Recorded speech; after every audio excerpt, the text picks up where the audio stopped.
कुरुक्षेत्र के रण में विजय तो मिली, किंतु वह विजय पराजय से भी भारी थी। सोचिए, महाभारत के महाविनाश के बाद जब पांडवों को सम्राट बनना चाहिए था, तब वे अपना सब कुछ त्याग कर हिमालय की दुर्गम चोटियों पर क्यों भटक रहे थे। उनके हाथों पर लगा था गोत्र हत्या का वह महापाप, जिसे धोने के लिए स्वयं महादेव भी उन्हें दर्शन देने को तैयार नहीं थे। आखिर ऐसा क्या हुआ कि त्रिभुवन के स्वामी को पांडवों से बचने के लिए एक बैल का रूप धरना पड़ा? और कैसे बना वह पवित्र धाम जो आज करोड़ों भक्तों की आस्था का केंद्र है? नमस्कार दोस्तों, स्वागत है आपका इस आध्यात्मिक यात्रा में। आज हम केवल एक मंदिर की कहानी नहीं सुनेंगे, बल्कि हम साक्षी बनेंगे उस प्रायश्चित के जो इतिहास के सबसे शक्तिशाली योद्धाओं यानी पांडवों को करना पड़ा था।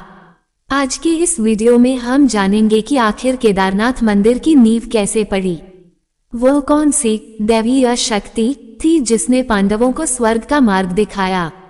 ये कथा केवल पत्थरों के मंदिर की नहीं, बल्कि विधि के विधान और कर्मों के फल की है। महादेव का वह कौन सा रूप था जो धरती में समा गया, और कैसे पांडवों ने मृत्यु को भी पीछे छोड़कर स्वर्गारोहिणी की यात्रा पूरी की?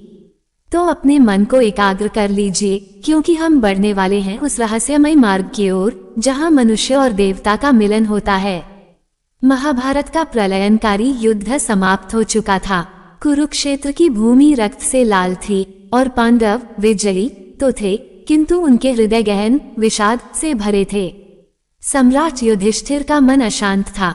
हस्तिनापुर का स्वर्ण जड़ित राज सिंहासन उन्हें काट रहा था, क्योंकि इस विजय की नींव उनके अपने ही सगे संबंधियों और पूज्य गुरुओं के शवों पर रखी गई थी। उन पर गोत्र हत्या और ब्रह्म हत्या का घोर पाप लगा था, जो किसी भी अश्वमेध यज्ञ से नहीं धुल सकता था। आत्मग्लानि से मुक्ति पाने के लिए पांडव परम ज्ञानी वेदव्यास जी की शरण में गए। तब व्यास जी ने गंभीर स्वर में कहा, हे पांडवों, इस महापाप का प्रक्षालन केवल देवाधिदेव महादेव ही कर सकते हैं। तुम्हें अपना राज्य और मोह त्याग कर शिव की खोज में हिमालय जाना होगा। बस इसी क्षण हस्तिनापुर के समस्त वैभव को ठुकराकर पांचों पांडव और द्रौपदी ने उस कठिन आध्यात्मिक यात्रा का संकल्प लिया। ये केवल एक यात्रा नहीं, बल्कि प्रायश्चित का एक कठिन तप था। व्यास मुनि की आज्ञा शिरोधार्य कर पांडव सर्वप्रथम मोक्षदायिनी काशी नगरी पहुँचे। उनका अटूट विश्वास था कि काशी विश्वनाथ उन्हें अवश्य क्षमादान देंगे। किंतु विडंबना देखिए, स्वयं महाकाल जो न्याय के देवता हैं, अब वे पांडवों द्वारा किए गए भीषण कुल नाश से अत्यंत रुष्ट थे। शिव ने विचार किया कि इतनी सुगमता से इन पापियों को दर्शन देना धर्म संगत नहीं होगा। अतः महादेव पांडवों के वहां पहुंचने से पूर्व ही वहां से अंतर्ध्यान हो गए और हिमालय की बर्फीली वादियों में स्थित गुप्त काशी की ओर प्रस्थान कर गए। जब पांडवों को वहां प्रभु नहीं मिले, तो वे समझ गए कि यह उनकी कड़ी परीक्षा है। उनका संकल्प डगमगाया नहीं, अपितु और वज्र के समान दृढ़ हो गया। उन्होंने प्रण लिया, जब तक महादेव सम्मुख नहीं आएंगे, ये यात्रा नहीं रुकेगी। हताशा को वैराग्य में बदलकर पांडव शिव की खोज में हिमालय के दुर्गम पथ पर आगे बढ़ चले। पांडव दुर्गम पहाड़ियों और कटकाकीर्ण मार्गों को पार करते हुए गुप्त काशी पहुँचे। किंतु महादेव तो अंतर्यामी हैं, वे पांडवों की आहट से ही जान गए कि वे निकट आ रहे हैं। पांडवों से छिपने के लिए और उनकी परीक्षा को और कठिन बनाने के लिए भोलेनाथ ने एक विचित्र लीला रची। उन्होंने एक विशाल वृषभ बैल का रूप धारण किया और वहां चर रहे साधारण पशुओं के झुंड में सम्मिलित हो गए। परंतु पांडवों की भक्ति और दृढ़ संकल्प भी किसी अस्त्र से कम नहीं था। महाबली भीम ने अपनी तीक्ष्ण दृष्टि से भांप लिया कि उस झुंड में एक वृषभ अद्भुत और अलौकिक है, जिसका तेज साधारण पशुओं जैसा कदापि नहीं है। ये पहचानना ही विधि का विधान था। भीम ने तत्काल एक विशाल रूप धरा और दो पहाड़ियों के बीच अपने पैर फैलाकर खड़े हो गए। अन्य सभी पशु तो भयभीत होकर निकल गए, लेकिन वह दिव्य वृषभ भीम के पैरों के नीचे से जाने को तैयार नहीं हुआ। ये द्वंद्व का क्षण था। ये दृश्य अत्यंत हृदय विदारक और रोमांचकारी था। जैसे ही वह दिव्य वृषभ भूमि में समाने लगा, भीम समझ गए कि महादेव उन्हें छोड़कर पाताल की ओर जा रहे हैं। पांडवों के लिए यह जीवन मरण का प्रश्न था।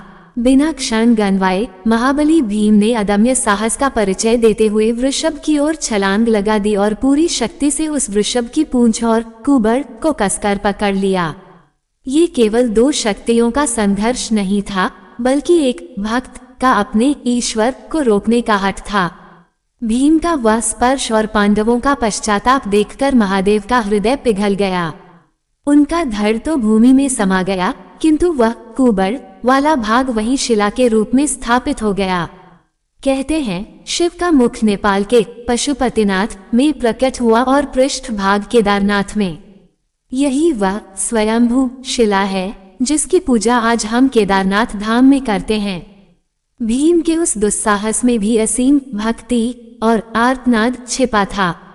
भक्त का हठ देखकर भोलेनाथ विवश हो गए। तभी उस पावन भूमि पर एक अलौकिक आकाशवाणी गूंजी, हे पांडवों, मैं तुम्हारी निष्ठा और पश्चाताप से प्रसन्न हूँ। आज तुम गोत्र हत्या के महापाप से मुक्त हुए। वह क्षण पांडवों के लिए मोक्ष प्राप्ति के समान था। उनकी आंखों से अविरल अश्रुधारा बह निकली। भगवान शिव ने उन्हें उसी पिंड कुबड़ के रूप में दर्शन दिए और सदैव वहां विराजमान रहने का वरदान दिया। पांडवों ने विधि विधान से उस ज्योतिर्लिंग की पूजा अर्चना की और पत्थरों से वहां एक भव्य मंदिर का निर्माण किया। यही वह स्थान बना जहां आज भी भक्त अपने पापों का भार उतारने आते हैं। केदारनाथ धाम केवल एक मंदिर नहीं, बल्कि पांडवों की मुक्ति का जीवंत प्रमाण है। केदारनाथ में मुक्ति पाने के पश्चात महादेव के उस वृषभ रूप के अन्य अंग हिमालय के भिन्न भिन्न स्थानों पर प्रकट हुए। भुजाएं तुंगनाथ में, मुख रुद्रनाथ में, नाभि मदमहेश्वर में और जटाएं कल्पेश्वर में। इन्हें मिलाकर पंच केदार कहा गया। इन सभी पावन तीर्थों की वंदना कर पांडवों ने महाप्रस्थान का निर्णय लिया। अब उनका लक्ष्य था सशरीर स्वर्ग जाना। वे स्वर्गारोहिणी के बर्फीले और जानलेवा शिखर की ओर बढ़ने लगे। मार्ग अत्यंत भयावह और श्वास रोकने वाला था। तभी अचानक द्रौपदी लड़खड़ाकर गिर पड़ी और उनके प्राण पखेरु उड़ गए। भीम ने व्यथित होकर युधिष्ठिर से पूछा, भ्राता, द्रौपदी ने तो कभी अधर्म नहीं किया, फिर यह सबसे पहले क्यों गिरी? युधिष्ठिर ने धर्मराज की भांति निष्ठुर सत्य कहा, भीम, इनका अर्जुन के प्रति अत्यधिक पक्षपात ही इनके पतन का कारण बना। ये कर्मफल का पहला प्रमाण था। यात्रा कठिन होती गई और वायु विरल। द्रौपदी के पश्चात सहदेव गिरे। युधिष्ठिर ने बिना पीछे मुड़े कहा, सहदेव को अपनी बुद्धिमत्ता का अभिमान था कि उनसे बड़ा ज्ञानी कोई नहीं। कुछ दूर जाकर नकुल भी हिम समाधि ले चुके थे। उनका दोष था अपने रूप सौंदर्य का अहंकार। फिर बारी आई महावीर अर्जुन की। गांडीवधारी अर्जुन, जिन्होंने विश्व विजय की थी, वे भी गिर पड़े। उनका पाप था ये दंभ कि वे एक दिन में ही समस्त शत्रुओं का नाश कर सकते हैं, जो उन्होंने कभी सिद्ध नहीं किया। अंत में भीम भी धराशायी हो गए। गिरते हुए उन्होंने पूछा, अग्रज, मैंने क्या पाप किया? युधिष्ठिर ने उत्तर दिया, भीम, तुम अपने बल का झूठा प्रदर्शन करते थे और भोजन के प्रति अनासक्त नहीं रह पाए। अब केवल धर्मराज युधिष्ठिर और उनके साथ चल रहा एक श्वान डॉग की शेष थे। ये दृश्य सिद्ध करता है कि अंत समय में केवल धर्म ही साथ चलता है, न बल, न रूप, न ज्ञान। बर्फीले शिखरों पर अब केवल युधिष्ठिर और वह मूक श्वान ही शेष बचे थे। तभी आकाश से देवराज इंद्र अपना दिव्य रथ लेकर उतरे। उन्होंने युधिष्ठिर को आमंत्रित किया, हे धर्मराज, आपके पुण्य आपको सशरीर स्वर्ग ले जाने के अधिकारी हैं। युधिष्ठिर ने व्यथित होकर पूछा, मेरे भाई और द्रौपदी कहाँ हैं? इंद्र ने उत्तर दिया, वे शरीर त्याग कर पहले ही स्वर्ग पहुंच चुके हैं, आप मोह त्यागें। जब युधिष्ठिर रथ पर चढ़ने लगे तो उन्होंने उस श्वान को भी साथ लेना चाहा। इंद्र ने कठोरता से मना कर दिया, स्वर्ग में श्वान वर्जित है। तब युधिष्ठिर ने अपनी निष्ठा और धर्म का परिचय देते हुए कहा, इस प्राणी ने अंत तक मेरा साथ नहीं छोड़ा। इसे त्याग कर मुझे स्वर्ग का सुख नहीं चाहिए। यह उनकी अंतिम अग्नि परीक्षा थी। तभी वह श्वान धर्मराज के वास्तविक रूप में प्रकट हुआ। युधिष्ठिर की करुणा और सत्यनिष्ठा जीत गई। इस प्रकार युधिष्ठिर कलयुग के आगमन से ठीक पूर्व मानव इतिहास में एकमात्र ऐसे योद्धा बने जिन्होंने सशरीर स्वर्गारोहण किया। मित्रों, केदारनाथ और स्वर्गारोहिणी की यह गाथा मात्र एक इतिहास नहीं बल्कि जीवन का शाश्वत सत्य है।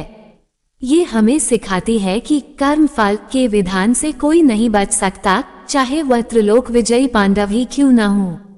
भीम का बल, अर्जुन का धनुष, नकुल का रूप और सहदेव का ज्ञान मृत्यु के समक्ष सब निरर्थक सिद्ध हुए।